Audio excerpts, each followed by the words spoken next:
In this video, I'm going to share 5 tips and tricks with you for Kittl that will help you with your print-on-demand designs. And by the way, if any of you know this hat design or where it's from, let me know in the comments down below. So the first thing I'll teach you is how to utilize AI sets within Kittl to quickly create a lot of designs with the help of AI and to replicate an existing style and apply it to different niches, different topics more easily. So let's say, for example, we really like this graphic style right here. What you can do is you can click on more options and then select save as image gen style. And now you'll have the sidebar pop out right here for Kittl AI. And I'm going to now click on sets generator. And in here, you can essentially select a preset style. It's just added this right here and called it psychedelic. And now we have these prompts where you can enter something. It gives you suggestions, a castle, a dragon. In this case, I'll just fill a few of these in. I'll say, let's do a raccoon, maybe an elf as well, a reindeer to stick with the Christmas theme. And let's do something funny like a unicorn maybe. And if you don't want to fill in the rest, you don't have to. And you can just stick with, 4 or 3. You can have less than you set. Or if you want to fill in the rest automatically based on what you've previously entered, just click autocomplete prompts and it will take inspiration from that. Now we've got a fairy and a dragon added right here as well. And if you've got a longer prompt, it will also typically populate the rest in that same kind of style. Like I said, raccoon wearing a Santa hat, and then hit autocomplete. It'll take that into consideration. Now it's added with a scarf with wings. So as you can see, it fleshes out. If all of these said with a Santa hat, it would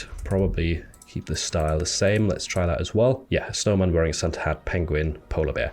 You don't have to do that, but just to show you how the tool works. By the way, if you're not sure how to actually get these styles, like I obviously had a preset image right here, you can upload your own graphic. If you've already got some old designs that you want to kind of replicate right here with the AI, you can upload them with this button. You can also generate them yourself with the Kittl AI image generator, or you can go into the community tab and just find some public images, public styles, which I actually did for this Santa design right here. I'll show you that in a second. Let's just see what this turns out with. So I just hit generate. It usually just takes a few seconds, and then as you can see, it very quickly comes back with some results. If you click on them, they'll be added to the artboard right here. So I'll just put these side by side. There we go. I've gone ahead and removed the background from all of these graphics as well. I'll just get rid of that for now. And there we have it. As you can see, they all have that kind of gradient watercolor feel and definitely all look very, very similar. All have a bunch of like stars around them, not all of them, but the majority of them. And the community tip as well, if you go to Kittl AI right here and hit the back arrow, then you've got a selection of tools to choose from. If you go into image generator,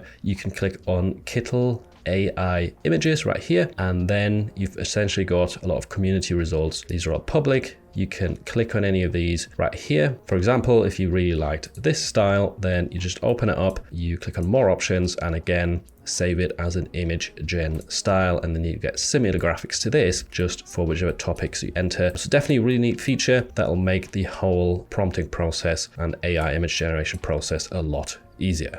Another fairly new Kittl feature is an update to the erase tool. So let's say you've got this graphic right here and you're quite happy with it, but you don't want this person in the middle. You want to just get rid of it. Well, previously that wasn't really possible within Kittl, but now if you click on erase, you've got this new feature called erase and fill. If you don't enable this, just to show you, it would just kind of do this, and it basically wouldn't look very good. If you click done, like, yeah, you've got this erased, but it's not the right color and the rest of the graphic, it doesn't look good. So what we can do instead is, if I take this back a couple of steps, if we click into erase, enable erase and fill, now we get this brush right here. You can change the size of the brush, by the way, over here. And then what you can do with it is just paint over objects that you want to be erased, and then that area will be regenerated by AI, and it's very, very smart. It's pretty good at removing things and then fixing the rest of the graphic to make it look natural. So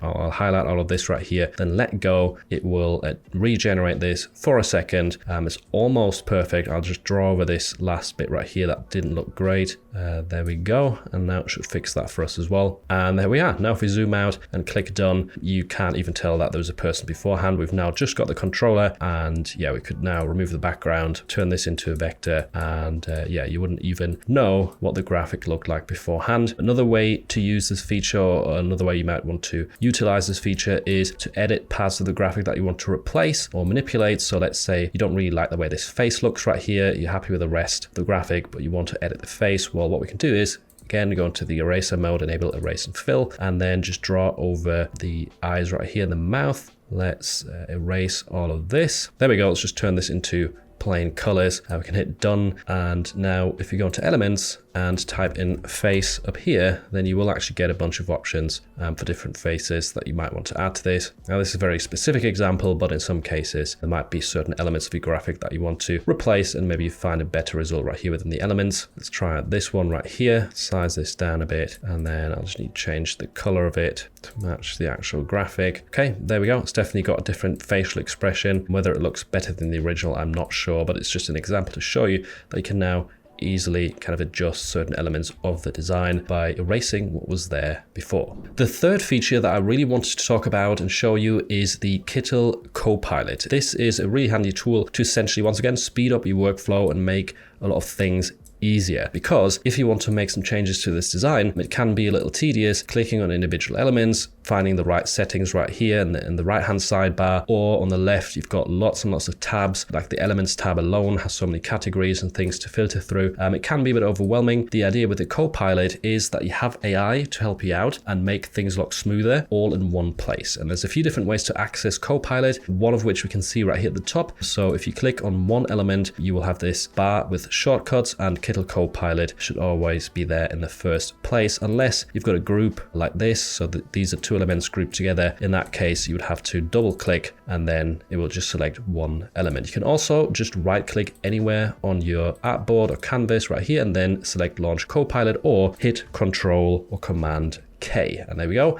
That's what it looks like. You can move it around to wherever you've got some space, and then it will help you, generate text, generate images. It's got templates right here, but at the moment we have nothing selected, so it's a little bit bare bones. Where it really starts to make sense is if you click on certain elements in your design. For example, this graphic right here, if I click on it, it will now automatically identify what this graphic is and show me similar elements right here and assets within the Kittl library. So now we've got a bunch of gnomes, and you might find one right here that you prefer to the current gnome, and then you just click on this, it will add it to your artboard, or you can even say replace, and it will entirely swap out the old design and add in the new one that you've just found, which is really, really cool. On top of that, you can do it with decorative elements as well. This is a group, so we have to double click, and there we go. Now it's got a lot of similar elements to this one up here, same down there, and we've got these decorative swooshes right here. If we click on the bubble, yeah, there we go. We've got a few alternatives, one of which has already been added to the design. This is a lot quicker than going to elements, knowing what to actually type in up here in the search, or knowing what to filter through, which category to go into. I definitely prefer using the Copilot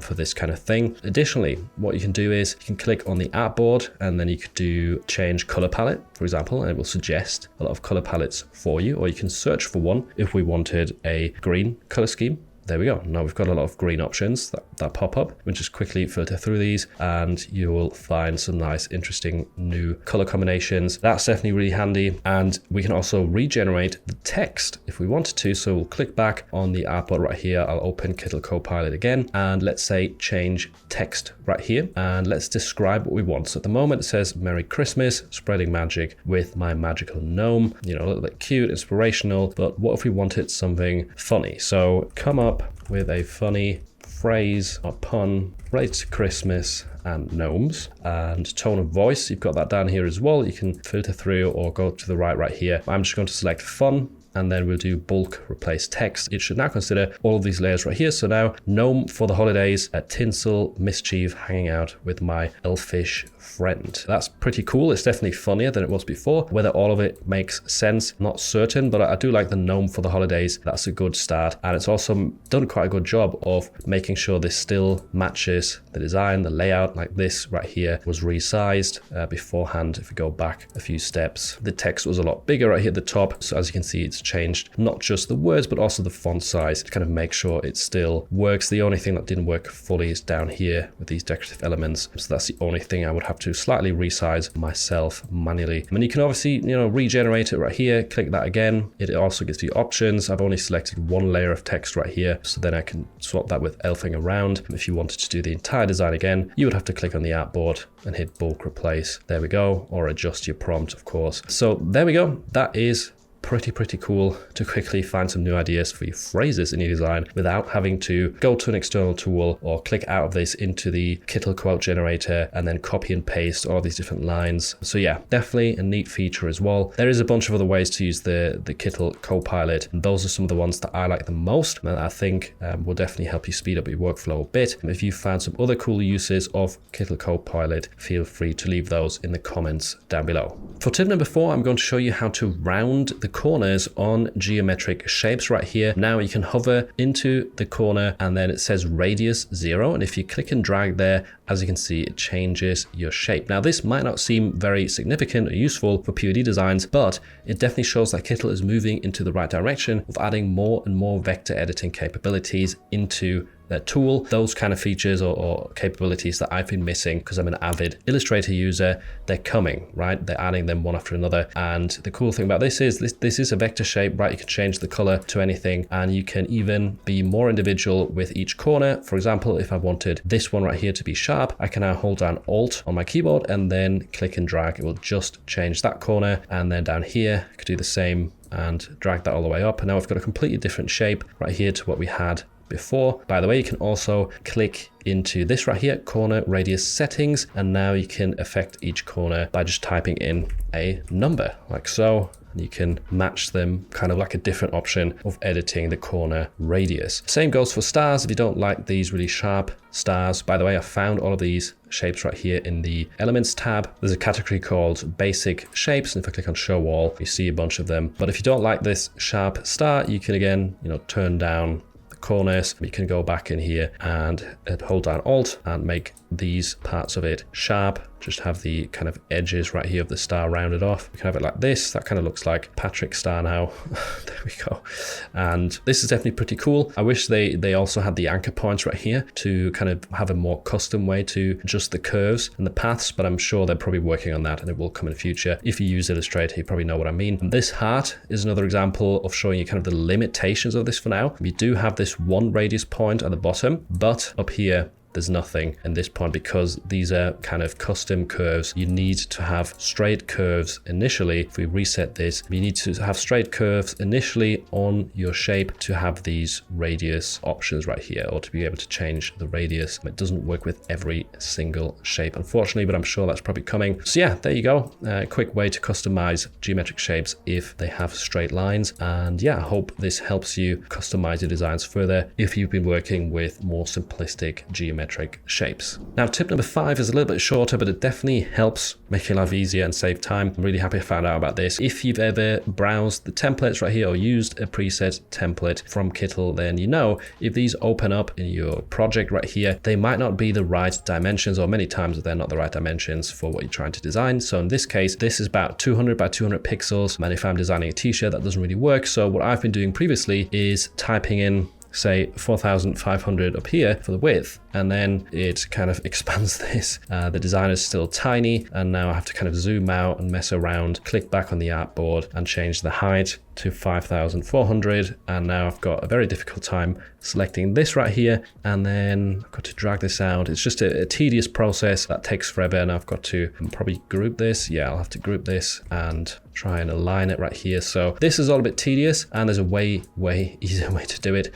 If I go back to my templates right here, just open up the same one, you can see how small it is in comparison to the usual t-shirt dimensions. There's 2 ways to do this more easily. First of all, you can drag this corner. So rather than going here or here at the top, what you want to do is just drag one of these corners, and it will resize the design accordingly. It will stick the design and make it kind of resize with your artboard. Or alternatively, click on the artboard and then enable the aspect ratio lock right here. And then we can do 4,500 again, hit enter, and there we go. Now we've got this in almost the correct format, and it's been resized, it's still centered. Now we can have this unlocked right here and just change the height to the right thing, and there we go, perfect. I don't need to mess around and resize or realign anything. And that was way quicker and easier than the original one. So there we go. If you didn't know that, I hope it helps you save some time. And if you did already know, why didn't you tell me?